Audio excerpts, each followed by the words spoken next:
I want to start by addressing the elephant in the room, sir.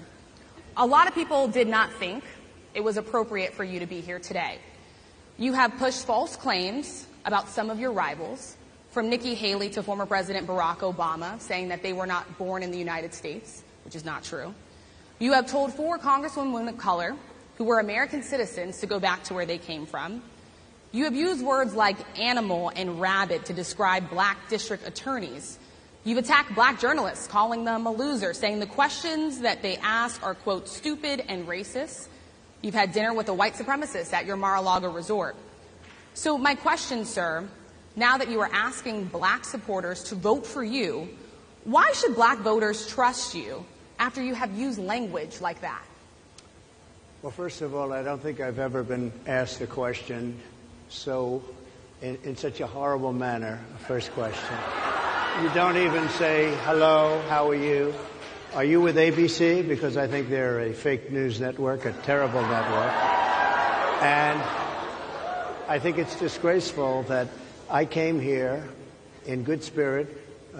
I love the black population of this country. I've done so much for the black population of this country, including employment, including opportunity zones with Senator Tim Scott of South Carolina, which is one of the greatest programs ever for black workers and black entrepreneurs.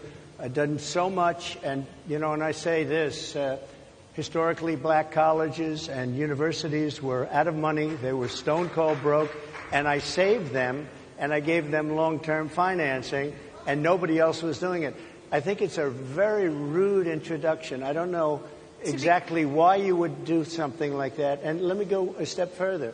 I was invited here, and I was told my opponent, whether it was Biden or Kamala, I was told my opponent was going to be here.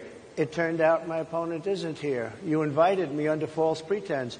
And then you said you can't do it with Zoom. Well, where's Zoom? She's going to do it with Zoom, and she's not coming.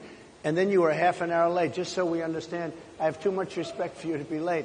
They couldn't get their equipment working or something was wrong. Mr. President, I would love if you can answer the question on your rhetoric and why you believe that black voters should trust you with another 4 years. I have been the best president for the black population since Abraham Lincoln. That's my answer. Better than President Johnson, who signed the Voting Rights Act? And for you to start off a question and answer period, especially when you're 35 minutes late because you couldn't get your equipment to work, in such a hostile manner, I think it's a disgrace. Let me just ask a follow-up, sir, and then we'll move on to other questions here.